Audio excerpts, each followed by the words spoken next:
Hello दोस्तों, आज हम सीखेंगे सौरमंडल यानी सोलर सिस्टम। देखेंगे इसमें कैसे पत्थर वगैरह आता है पृथ्वी पर, जिसे हम उल्का पिंड या उल्का के नाम से जानेंगे। उल्का और उल्का पिंड में क्या अंतर है, ये सब सीखेंगे।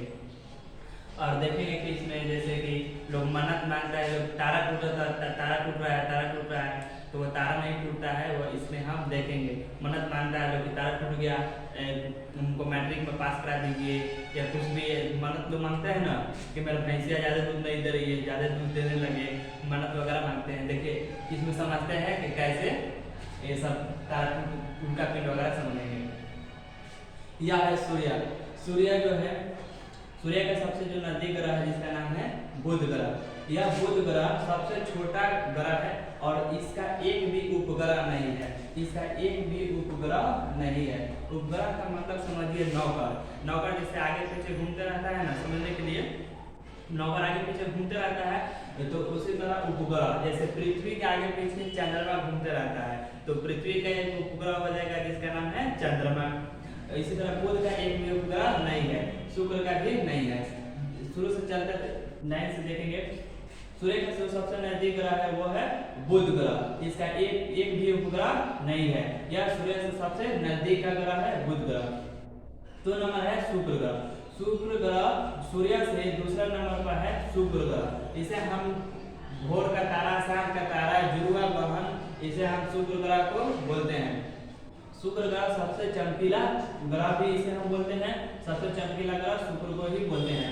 इसमें कार्बन डाइऑक्साइड बहुत अत्यधिक मात्रा में है, जिसके वजह से यह सबसे गर्म ग्रह भी है। लेकिन आप सोचिएगा कि सबसे गर्म ग्रह तो होना चाहिए बुध, क्योंकि शुक्र का सबसे नजदीक ग्रह है, होना चाहिए, लेकिन यह सबसे अधिक मात्रा में है। सबसे अधिक मात्रा में कार्बन डाइऑक्साइड इसमें है, इसलिए यह सबसे गर्म ग्रह है। यह अपने ओर खींच लेता है, यह सबसे अधिक ऊष्मा को खींच लेता है सूर्य से, इसलिए यह गर्म ग्रह है। तीन नंबर देखते हैं यह पृथ्वी। यह सूर्य से इसका तीसरा नंबर स्थान है यह पृथ्वी। इसे हम नीला ग्रह के नाम से भी जानते हैं पृथ्वी को, क्योंकि जल इसमें बहुत अधिक मात्रा में है। जल इसमें पृथ्वी में। पृथ्वी का एक उपग्रह है जिसका नाम है चंद्रमा। चंद्रमा यह पृथ्वी हो गया, इसके ऊपर में कौन होगा? चंद्रमा। यह पृथ्वी से जो चंद्रमा है, ये चंद्रमा तो पृथ्वी के चारों ओर घूमेगा ना, चारों ओर घूमेगा। यह पृथ्वी से इस चंद्रमा की जो दूरी है, मात्र इतना ही दूरी, वो है 3,84,400 किलोमीटर। 3,84,400 किलोमीटर। पृथ्वी से चांद की दूरी 3,84,400 किलोमीटर। लेकिन क्वेश्चन रहेगा कि पृथ्वी से इस सूर्य की जो दूरी बताने के लिए, तो वो लगभग औसतन जो है वो 15 करोड़ किलोमीटर है। औसत एवरेज है, यह 15 करोड़ किलोमीटर है पृथ्वी से सूर्य की जो दूरी है। ठीक है, इतना समझ आया। आगे देखते हैं मंगल ग्रह। जो मंगल ग्रह है यह सूर्य से 4 नंबर स्थान पर है। इसका 2 उपग्रह है, एक का नाम है फोबोस, दूसरा का नाम है डिमोस। फोबोस और डिमोस यह मंगल ग्रह का उपग्रह है।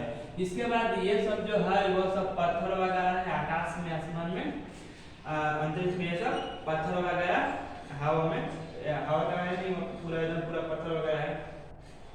तो ये सब ये मंगल ग्रह है ना, इसके बल के कारण, इसके आसपास जितना भी यह पत्थर वगैरह है, इसके बल के कारण यह अपने ओर खींच लेता है। और खींच के पता है कि यह सूर्य का सभी जो ग्रह है वो चारों ओर चक्कर लगा रहे हैं, घूम रहा है, ये भी आगे पर घूमेगा। तो इसके बल के कारण ये इधर आने लगता है और ये आगे की ओर बढ़ जाता है। जैसे इसको समझने के लिए, जैसे मान लीजिए कि आप एक स्कूल में किसी से झगड़ा हो गया, सोचेंगे कि हम उससे बदला लेंगे। कभी देखें कि अब जा रहे हैं स्कूल और वो उधर मुंह करके ऐसे घूम के बात कर रहा है किसी से, ठीक है। आपको सोचे कि ये अच्छा मौका है हमारे भाग देने के लिए, जाइएगा पीछे से और एक मुक्का दीजिएगा और भाग जाइएगा जोर से, तो मार के भाग जाएगा। ठीक इसी प्रकार यह जो है ये बल लगाकर ये आगे की ओर भाग जाता है। और यह जो पत्थर है ना, पूरा बिखियाई के पूरे एकदम गुस्सा होकर आता है कि कौन मारा, तो ये आने लगता है पृथ्वी की ओर, क्योंकि यह मंगल ग्रह तो आगे निकल चुका रहता है, यह पृथ्वी को आने लगता है। तो वही जो आता है पत्थर, तो उसे हम उल्का कहेंगे। और वह जैसे पृथ्वी पर गिरा तो उसे हम उल्का पिंड कहेंगे। आ रहा है तो उल्का, और पृथ्वी पर गिर गया तो उल्का पिंड। ऐसे ही एक बार उल्का पिंड गिरा था महाराष्ट्र में, जिसकी वजह से लोनार झील बन गया है। महाराष्ट्र में लोनार झील है। तो यह समझ में आ गया, उल्का पिंड या अंतरिक्ष वगैरह में इतना मात्रा में है। ठीक है, आगे समझते हैं। यह सूर्य से जो आगे जो है, इसके बाद 5वां नंबर पर है बृहस्पति। यह सौर मंडल का सबसे बड़ा ग्रह है। कौन? बृहस्पति। इसका 67 गो उपग्रह है। कितना है? 67। इस 67 में जो सबसे बड़ा है, जिसका नाम है गैनीमेड। सबसे बड़ा कौन है उपग्रह? गैनीमेड। बृहस्पति तो सबसे बड़ा ग्रह है ही, लेकिन सबसे बड़ा ग्रह है, उसका 67 गो उपग्रह है, और 67 गो उपग्रह में जो सबसे बड़ा है उसका नाम है गैनीमेड। ये बहुत बड़ा है बृहस्पति ग्रह। उसके बाद देख लेते हैं शनि। किसको? शनि। यह जो है सूर्य से देखिए, इसका स्थान बताइए तो कितना होगा? 6वां नंबर स्थान होगा शनि का। और इसके जो 4-7 ऐसे आगे पीछे जो आगे पूरा रहता है, जिसे हम छल्ला बोलते हैं, 7 गो छल्ला होता है ये शनि ग्रह में। ठीक है, शनि ग्रह में कितना होता है? 7 गो छल्ला वगैरह होता है इसमें। यह कौन है? अरुण। कौन है? अरुण। यह सूर्य से इसका स्थान बताइए तो 4 2 6 7 7 नंबर स्थान है अरुण का। 7 नंबर स्थान है सूर्य से इसका। यह अपने आप को बहुत अधिक झुका हुआ है, इसलिए इसे हम लेटा हुआ ग्रह भी कहते हैं। अरुण को क्या कहते हैं? लेटा हुआ ग्रह भी कहते हैं अरुण को। ठीक है, अब आगे देखते हैं सबसे दूर ग्रह कौन होगा बताइए? वरुण। दिख रहा है कि सूर्य से सबसे अधिक दूर ग्रह कौन है? वरुण है।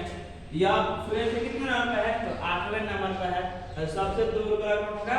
वरुण ग्रह होगा। एक और था प्लूटो, जिसे नासा जो है वो ग्रह के श्रेणी से हटा दिया, क्योंकि वो कुछ नियम होता है ग्रह का, वो जो इसको अरुण को काट रहा था अक्ष को, इसके वजह से नासा हटा दिया। नासा जैसे कि नासा क्या होता है समझिए।